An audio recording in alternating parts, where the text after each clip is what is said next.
Stephen or Steve? Doesn't matter. Stephen P. Jobs is fine. Steve Jobs is fine. And correct President of Next Computer Incorporated.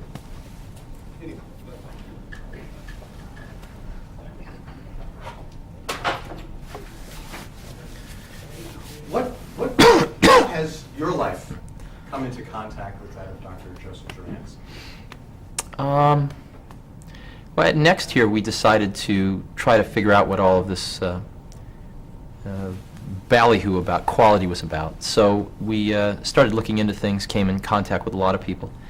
And Dr. Juran was one of the few people that I met that had a real down-to-earth approach to it, that didn't think that quality was the second coming, but rather thought that he approached it much more scientifically. And that resonated with the engineers and other technical people here at Next, as well as the executives. And so Dr. Juran's visited us several times, and always wearing his characteristic bow tie. And we've learned a lot from him. What are some of the things that you have found most valuable? I think the things that we've learned most from Dr. Juran are to look at everything as a repetitive process, and to instrument that process and find out how it's running, and then start to take it apart and re-put it back together in ways that dramatically improve its effectiveness in a very straightforward way. And no magic, no pep rallies, just looking things directly in the eye, seeing them as repetitive processes, and then re-engineering them. And I think most of the quality stuff, as I've understood it, is really a lot about re-engineering your repetitive processes to make them much, much more effective, combining them, eliminating some, strengthening others. It's easy to see why broadcasters would want to do a program, let's say, on Madonna or Michael Schwarzenegger. Why do you think the American people might be interested in, or why should the American people be interested in seeing a documentary on this old guy with the bow tie, Dr. Juran?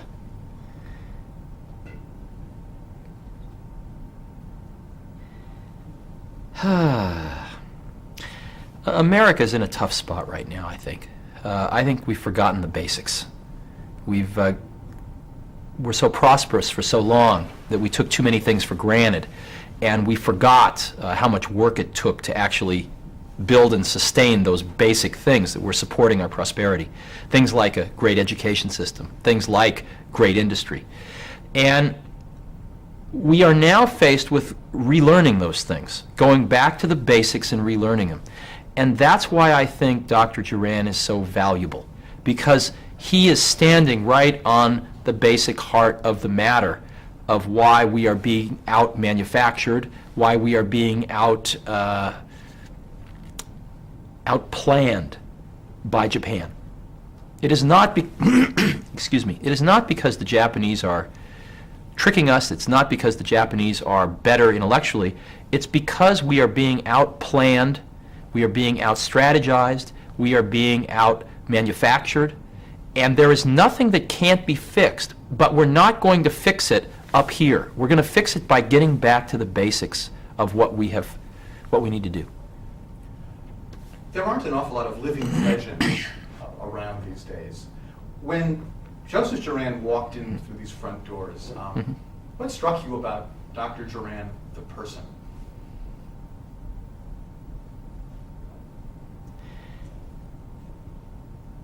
I've had an opportunity to meet a few great people in my life, and they all have had one characteristic in common, which is that they treat everyone the same.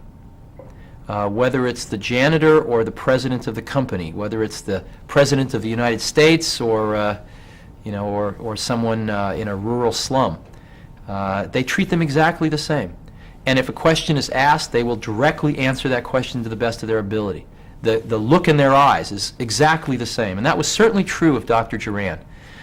Any question asked was the most important question that could have been asked at that moment as far as Dr. Juran was concerned. And the caring and straightforwardness that he expressed towards every individual made a big impression on us.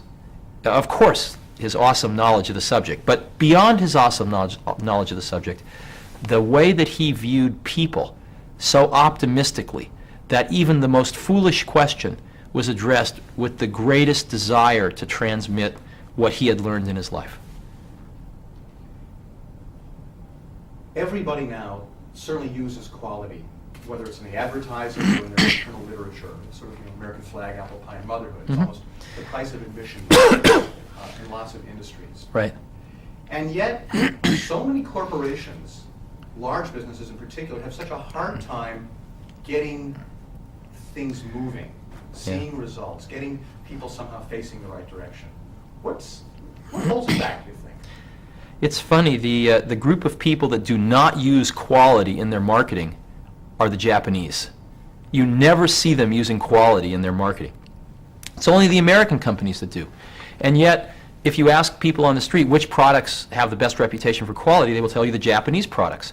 Now, why is that? How could that be? The answer is because customers don't form their opinions on quality from marketing. They don't form their opinions on quality from who won the Deming Award or who won the Baldrige Award. They form their opinions on quality from their own experience with the products or the services. And so one can spend enormous amounts of money on quality. One can win every quality award there is, and yet if your products don't live up to it, customers will not keep that opinion for long in their minds. And so I think where we have to start is with our products and our services, not with our marketing department. And we need to get back to the basics and go improve our products and services. Now again, quality isn't just the product or the service, it's having the right product. You know, knowing where the market's going and having the most innovative products is just as much a part of quality as the quality of the construction of the product when you have it. And I think what we're seeing is the quality leaders of today have integrated that quality technology well beyond their manufacturing, now going well into their sales and marketing and out as far as they can to touch the customer, and trying to create super efficient processes back from the customer all the way through to the delivery of the end product so that they can have the most innovative products, understand the customer needs fastest, et cetera, et cetera. You've had a remarkable opportunity to do an Act 1 and Act 2, maybe there'll be an Act 3 and an Act 4. I'm not sure whether you came into contact with Dr. Juran back in the days of Apple. No, just at Next.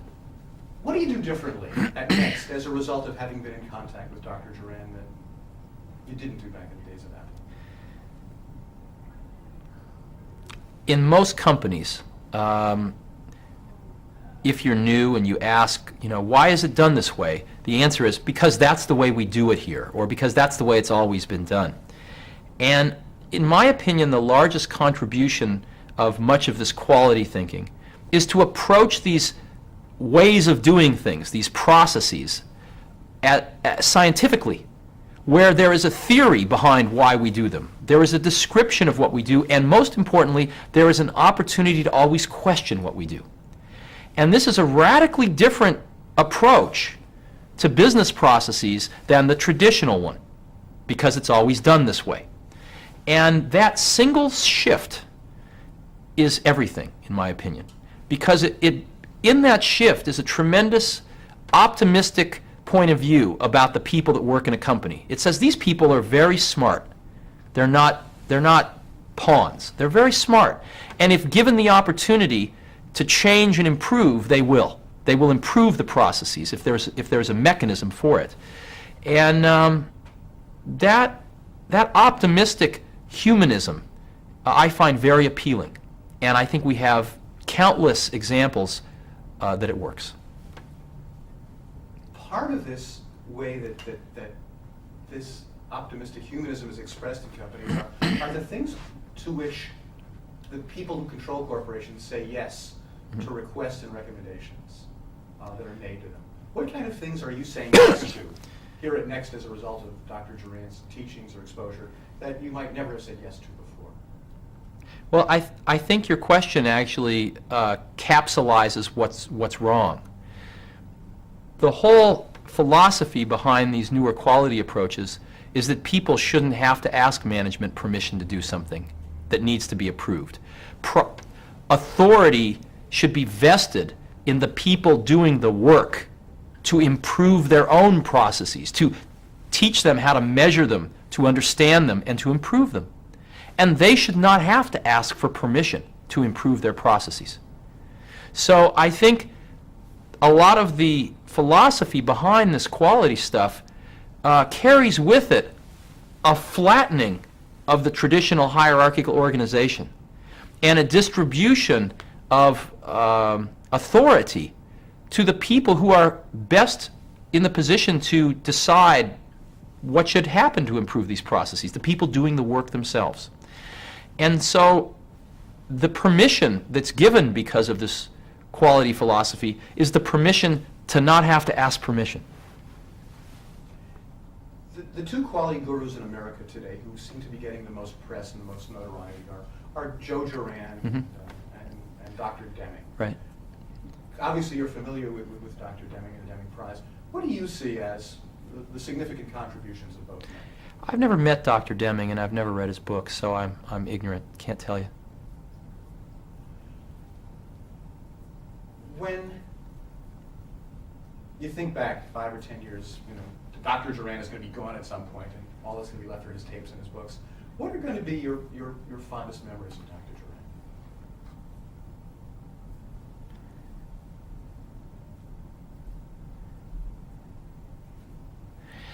I think the thing that strikes me most deeply about Joe Juran is the fact that at his senior age, his mind is as alive as anyone I know. And he has an energy about him that propels him around the globe on planes, to come visit companies like Next, to spend draining days trying to transmit what he's learned his whole life to people. And you ask, why does he do this? And where does he get the energy for it? And there is clearly something in his heart that's propelling him. His pocketbook's not what's propelling him. His heart is propelling him. And I have a very deep respect for that thing in his heart, that he's trying to take everything he's learned in his whole life and teach the next generation before he can no longer do that.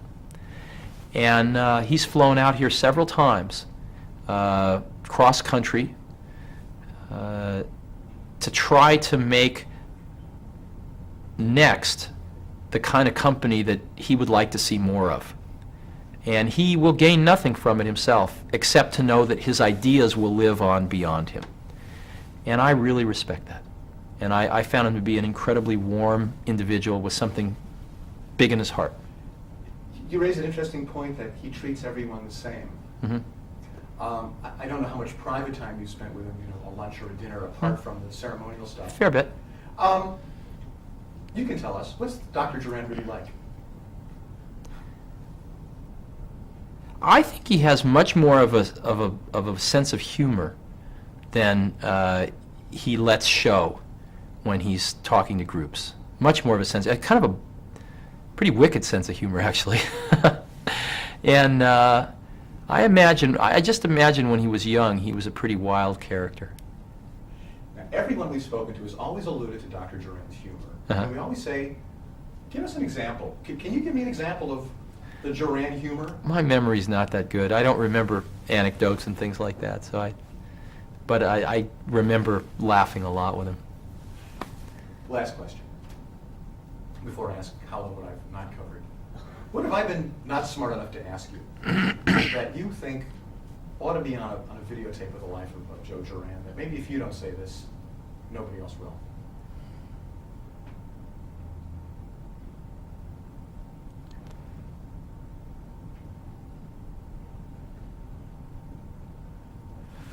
Oh,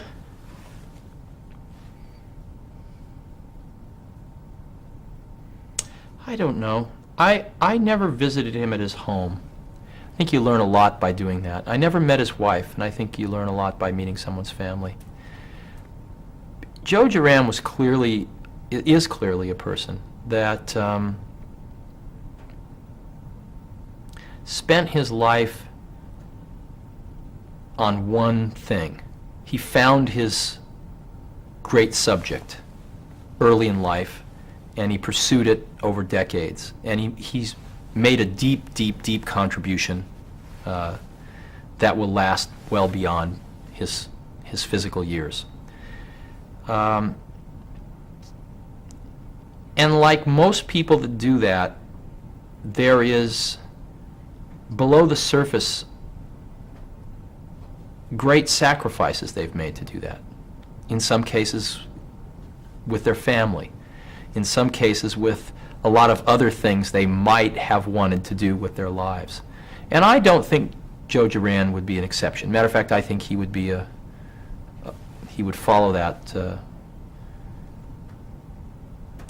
And I imagine that if one scratches the surface a little bit, one will find some sacrifices in his life that he's made to follow the pure path that he has that most people don't see, and then that maybe you have a chance to explore.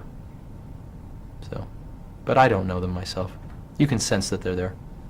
Actually, I lied. It's not the last question. You suggested something. Clearly, with Joe Juran, your life has been focused by a passion. And you have seen that passion fulfilled and you've seen promise realized quite early. When you think back, Joe Juran's early successes, certainly in Japan, were in the early 50s, 50, 54. And yet it has taken literally 30 to 40 years before America has come around to kind of giving Joe Juran the recognition that he really does deserve in his teachings and his philosophies. What do you think it is in Joe Juran that has sustained him for 30 to 40 years where those audiences were not so willing to listen? That's a very good question. And I think most people that are able to make a sustained contribution over time rather than just a peak are very internally driven. You have to be. Because in the ebb and tide of people's opinions and of fads, there are going to be times when you are criticized, and criticism is very difficult. And so when you're criticized, you learn to pull back a little and listen to your own drummer. And to some extent, that isolates you from the praise if you eventually get it too. The praise becomes a little less important to you, and the criticism becomes a little less important to you in the same measure. And you become more internally driven. And I think Joe Juran has clearly had those experiences and become very internally driven. And I think he felt the bedrock of the truth of his pursuits, and that's what kept him going. I don't think that he got. I think that the great satisfaction that he got from Japan did not end in the 50s. I think he probably looks at Japan as something that he helped nurture along, and as every decade has passed, he sees his ideas blossoming even more. So I'm sure he gets tremendous satisfaction from having injected a very important ingredient into the early post-war culture of Japan, and he probably sees that in every branch and leaf of a fairly large tree. And I think what he's trying to do now is to make sure that he gets that into the future culture of American industry as it rebuilds itself. And I think if he is successful, which I think he is on the verge of being, that in his last breath he will feel comfortable knowing in the decades to come that his work will get recognition. So, as we say, thank you, Mr. President. okay. You've got a microphone. Before you leave? Yeah. I would like to say thank you. Sure. I have, at least had at the time, a very young son.